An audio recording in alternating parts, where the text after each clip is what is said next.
नाशिकच्या निफाड तालुक्यातील देवगाव मंडळातील शेतकऱ्यांनी प्रधानमंत्री पीक विमा कंपनीच्या विरोधात ग्रामपंचायत कार्यालयासमोर सरण रचून तीव्र आंदोलन केले. ऑगस्ट-सप्टेंबर 2025 मधील अतिवृष्टी तसेच एप्रिल अखेरीस झालेल्या गारपिटीमुळे सोयाबीन, मका, टोमॅटो आणि कांदा पिकाचे मोठ्या प्रमाणात नुकसान झाले. मात्र उत्पादनात घट नाही, असे तांत्रिक कारण देत अनेक शेतकऱ्यांचे पीक विमा दावे फेटाळण्यात आल्याचा आरोप शेतकऱ्यांनी केला. शेतकऱ्यांना सरसकट पीक विमा मंजूर करावा अशी मागणी यावेळी करण्यात आली. दोषींवर कारवाई करून विम्याची रक्कम तातडीने शेतकऱ्यांच्या खात्यावर जमा करण्याची मागणीही आंदोलकांनी केली.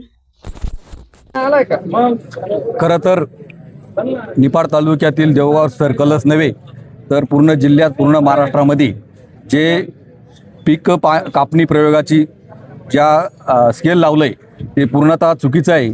खरं तर ही रँडम पद्धत या राज्य सरकारने जी परवानगी दिली रँडम पद्धतीला, आणि त्या रँडम पद्धतीमध्ये सर्कलमध्ये कुठंतरी 4 गावांचं गट काढायचे आणि तिथं पीक कापणी प्रयोग करायचा, हे करत असताना कुठल्याही ग्रामपंचायतीला नोटीस नाही लावली, कुठल्याही शेतकऱ्यांपर्यंत प्रसारमाध्यमांपर्यंत पोहोचवलं नाही आणि याचा खूप मोठा परिणाम झाला.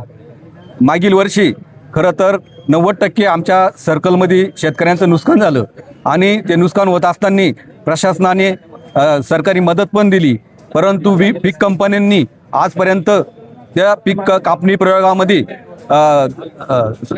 दुरुस्ती न दाखवता आणि त्याची खूप मोठी काहीतरी अधिकाऱ्यांना हाताशी धरून पीक कापणी प्रयोग केला आणि त्या कंपनीचाच फायदा केला. खरं तर हा विषय विधानसभेमध्ये लोकप्रतिनिधींनी मांडून रँडम पद्धत ही कायमस्वरूपी कॅन्सल करावी आणि पूर्ववत जी पद्धत होती पंचनाम्यांची कंपन्यांची ती परत पूर्ववत करावी अशी मागणी आम्ही या ठिकाणी सर्व शेतकऱ्यांच्या वतीने करत आहोत. तसंच जर या सर्कलमध्ये शेतकऱ्यांना जर कापणी प्रयोग न धरता मागच्या वर्षी नाही धरला आणि शेतकऱ्यांना पीक कंपनीने जर पैसे नाही दिले तर मोठ्या स्वरूपाचं आंदोलन आम्ही जिल्ह्यात उभं करू, याची शासनाला किंमत मोजावी लागेल. आज या ठिकाणी देवगाव मंडळातील अनेक शेतकरी रस्त्यावर उतरले आणि सरणावर बसले.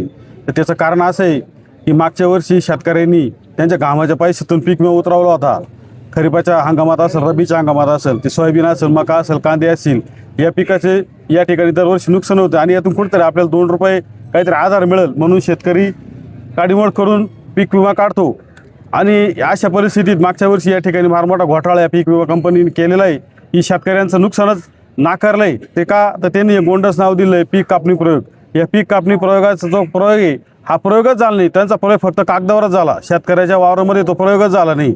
आणि असा हा चुकीचा अहवाल देऊन शेतकऱ्यांचे या ठिकाणी हक्काचा पैसा लुटला गेला. त्यात ही पीक विमा कंपनी आणि काही शासनातले अधिकारी, माझा स्पष्ट आरोप आहे शासनातले अधिकारी याच्यात दोषी आहे का त्यांनी कंपनीला पूरक अशी त्यांची भूमिका आहे. कालपर्यंत सुद्धा त्यांची भूमिका कंपनीला पूरकच आहे. त्यामुळे या दोषीवर कारवाई झाली पाहिजे आणि आमच्या हक्काचा पीक विमा हे पैसे या शेतकऱ्यांना मिळाले पाहिजे. बटाव ऑनलाईन ग्राहक सेवा केंद्र. अर्जंट पासपोर्ट फोटो काढून मिळेल. ठिकाण अमरधाम रोड, विक्रांती हॉटेल समोर, येवला. बटाव photo studio.